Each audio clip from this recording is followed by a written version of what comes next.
This is the most broken 7-1 center in NBA 2K25, and today I'm going to prove it. Wait until you see what happens at 6 minutes. This build is insane. I made this build because I wanted to make a build that was different on 2K. A lot of the times we make the same type of builds, ISO players, 6'6". I want to get back to my roots and get back to the fun of part of 2K. Nothing is more fun than having a demigod type of player that can do it all and is really unstoppable on all levels. Because it doesn't matter. There's no reason why I want to hop on a different build and play. Now I can if I want to, but this build can usually dominate any type of game mode. We all been there.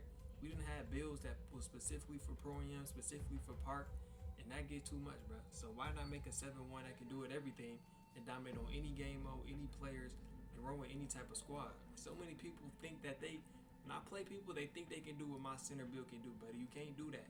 You can't dribble up the court, you can't shoot threes, you can't get the blocks, the chase down blocks that make the flashy plays. This build is literally one-on-one for a reason. Here's when the other team was quitting.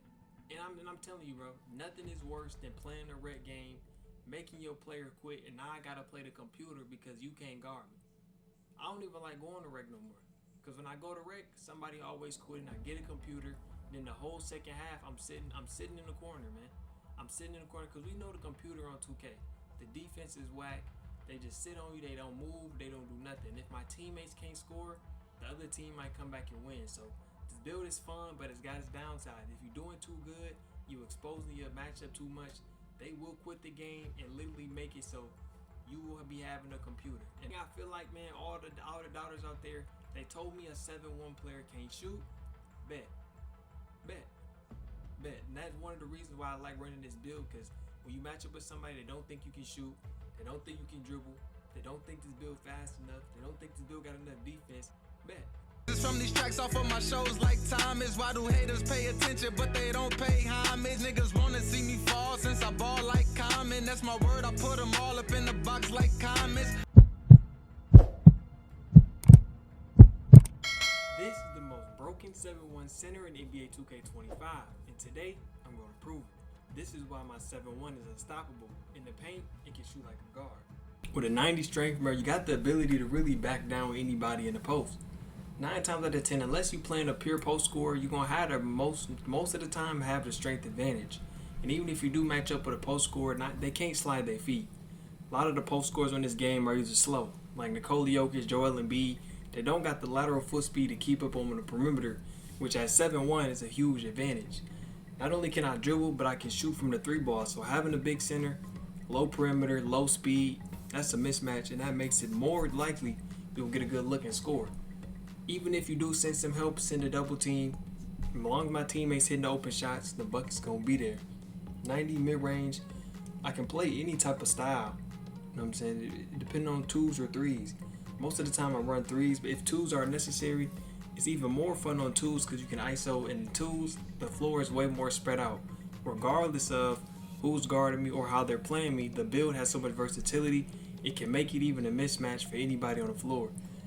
83 3-pointer is what separates it from most. I'm 7'1", so not only am I a center, add takeover to that, add the strength to that, and it's a lot of different things that separates the build and dominates the floor, kind of like a Giannis, but I can shoot 3s. So imagine if Giannis could shoot 3s on 2K.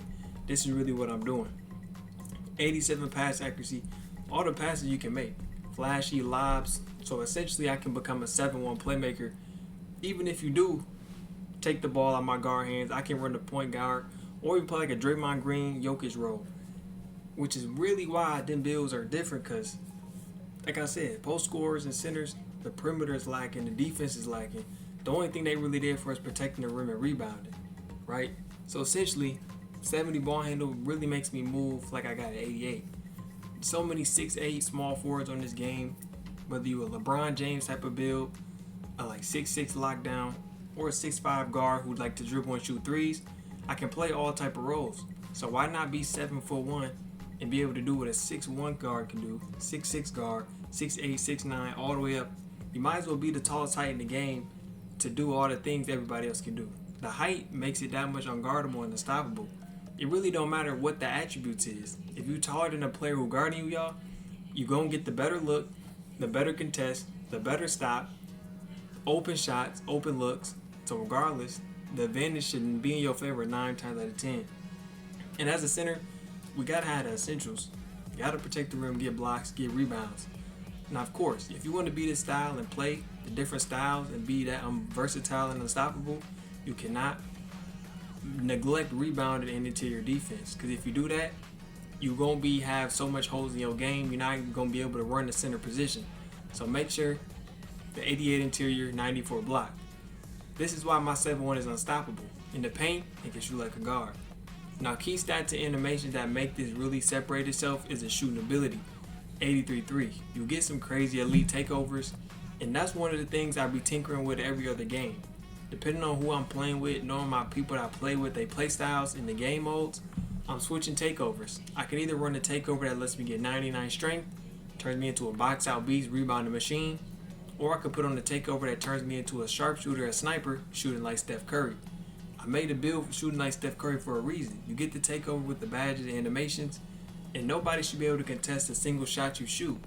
With the best jump shot, the highest release point, it makes it literally impossible for the best defenders to contest you, because I'm 7-1. So even if you get a good contest, I'm 7-1. So I'm still going to be taller than you.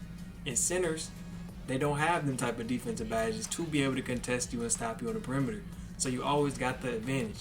Watch this possession. I'm about to do something disrespectful to this dude. I made this build because I wanted to make a build that was different on 2K. A lot of the times we make the same type of builds, ISO players, 6'6". I want to get back to my roots and get back to the fun of part of 2K. Nothing is more fun than having a demigod type of player that can do it all and is really unstoppable on all levels. Because it doesn't matter. There's no reason why I want to hop on a different build and play. Now I can if I want to, but this build can usually dominate any type of game mode. We all been there. We didn't have builds that was specifically for Pro-Am, specifically for Park, and that gets too much, bro. So why not make a 7-1 that can do it everything and dominate on any game mode, any players, and run with any type of squad? When I first made this build, I can't even lie, it was a lot of challenges making this build because specifically I didn't know what dribble moves to put on. I was struggling. I had on the trash to dribble move. I was dribbling like Shaq and Dwight Howard early on in the year. Y'all should have seen me season 1 and 2. This build was non-existent because it wasn't as fun, and I didn't even find the best jump shot yet. I had on the slowest jump shot possible. But once we start finding the best animations in the game, it really opened up because it showed me if you can put the best jump shot on, it makes you that much more elite shooter, and you find the best animation. So slowly but surely, I started to add to my game, similar to how Giannis added to his game. Y'all remember when Giannis first got in the league? He couldn't shoot, he couldn't dribble, he was just going full speed to the lane. You know what I'm saying? Getting charging fouls, doing all type of stuff. But slowly, Giannis added to his bag, added to his skill. And that's kind of similar how my center developed. Because at first, I'm just focused on rebounding, setting screens. And if I get an open three, I'm shooting it, but I'm still not. It wasn't as confident in my jump shot, right? Because I didn't have the best jump shot. And I didn't even put all that work in with my jumper to maximize it and perfect it. And I wasn't even at the point yet where I could expand my game and start focus on dribbling because I didn't even have the basic fundamentals down. Trash, bro, none of these dudes right here can guard me. You know what I'm saying? This dude right here, he's a scrub. He can't shoot the 3 balls. When I play somebody who can't guard me, I'm going to be in game chat. So many people think that when I play people, they think they can do what my center build can do, buddy. You can't do that. You can't dribble up the 4. You can't shoot the 3. You can't get the blocks, the chase down blocks that make the flashy plays. This build is literally 1-on-1 for a reason. I done played so many games where people done trash talk early in the game, left, and then end up leaving the game at rec. 3 games back to back at the rec center, y'all. The centers on the other team was quitting. And I'm telling you, bro, nothing is worse than playing a rec game, making your player quit, and now I gotta play the computer because you can't guard. I don't even like going to rec no more. Because when I go to rec, somebody always quitting. I get a computer, then the whole second half, I'm sitting in the corner, man. I'm sitting in the corner because we know the computer on 2K. The defense is whack. They just sit on you. They don't move. They don't do nothing. If my teammates can't score, the other team might come back and win. So this build is fun, but it's got its downside. If you're doing too good, you're exposing your matchup too much, they will quit the game and literally make it so you will be having a computer. And that happens at least 60% of the time. So keep the game close. Like, you better tell your teammates, miss some shots. If they whack, give them the ball. Let the other team stay in the game. Because if you start blowing your other team out, your matchup gonna quit and you gonna be sick. Because once the computer start guarding you, he putting them chains on you, bro, because computer defense is trash. Would you rather have a build that shoots like Curry or dunks like Shaq? I recently dropped the video on my channel, man, 7-1 build shooting like Steph Curry. And in that video, I was sitting there thinking, inside Shaq build or a 7-1 shooting like Curry? I'm going with the 7-1 shooting like Curry because regardless, if I'm not dunking like Shaq, I can still score in the paint. Now, yes, my dunks might be like Shaq dunks, contact posterizers, but I can still get flashy dunks between the legs, behind the back, lob, and stuff like that. So comment down below. Would you rather have a build that shoots like Curry or dunks like Shaq in the paint? You know what I'm saying? And the one thing I feel like, man, all the doubters out there, they told me a 7-1 player can't shoot. Bet. And that's one of the reasons why I like running this build, because when you match up with somebody that don't think you can shoot, they don't think you can dribble, they don't think this build fast enough, they don't think this build got enough defense, and everybody thinks this build ain't got enough rebounding. Now, obviously on 2K, you gonna give up rebounds here and there, right? So that's a part of the game. When you make it any rec game I play, I'm winning the rebound battle.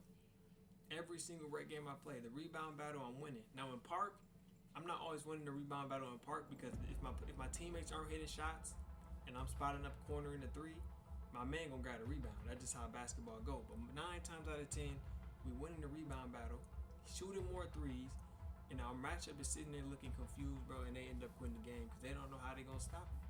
It's like Kevin Durant with a post-game strength and defense. That's OP, bro. That's literally OP. Now, I promise y'all, this next play, I promise you, you won't believe this. Dribbling up the court, ankle breaking the whole team. And at this point, it's literally a 3-on-1. It's a whole 3-on-1. The whole team is guarding me for some reason because I know my teammates is not going to get no buckets for the rest of the game. You see them getting clamped up. You know what I'm saying? And at this point, I know I got to take every shot from now on because they're not hitting their shots. They don't got enough dribble moves in their game to get open. And 9 times out of 10, they fold under pressure. So you see this right here, ankle breaker with the step back 3. It don't matter if you a guard, lockdown, power forward, small forward, center, man, you can't guard it, bro. You know what I'm saying? Because like I said, the relief, you can't contest. Either you're not gonna be able to contest, or I'm gonna go right past you. And the buckets is free, easy money, bro. This build really easy money sniper. Easy money sniper, but I'm just left-handed. That's the only difference. If you think this build is wild, man, you gotta wait until I drop a triple-double on this build. Now, dropping triple-doubles at the rec is something I do all the time on this build, but I haven't done it yet this season. Drop a like if you want to see this build. Drop a triple-double at the rec. You want to see me go to the comp stage. Let me hit one more 3 before we end this video. You already know that's a green. Now, just because you stay to the end of the video, I gotta show you the best jump shots for all 6'10s to 7-footers. If this build and jump shot don't work for you, there's plenty of jumpers that you can choose because 9 times out of 10, man, the people that you playing don't got on these jumpers. So just putting on these jump shots is gonna make it a huge advantage for your game and whatever you playing. So I'll be doing you a disservice if I didn't show you the #1 jump shot that I'm using personally. So here we go. You got the best jump shots. You've seen the best build. You see what this build can do and the potential. Now it's up to you, my guy, to go make it happen. Hope you enjoyed this video. Hit that like button for more bangers like this. It's your boy Beezy. I'll see you on the next one. Peace. Still waiting for a big smile out of you. You're up 2-0. What's the story? Are you not happy, or you're only half happy, or? Still to be happy about. You're up 2-0. Job's not finished. Job finished? I don't think so. Don't follow rules, it's some renegade. I can't follow rules, I'm so renegade. I'm so uncared. Oh, don't follow rules, I'm so renegade. Okay. I can't fuck with niggas, I'm so renegade. Not hustling for myself, trying to see my brother pay. Not hustling for myself, trying to see my brother pay. I'm DTN for like, man, that what Prima say. I'm DTN for like, man, that what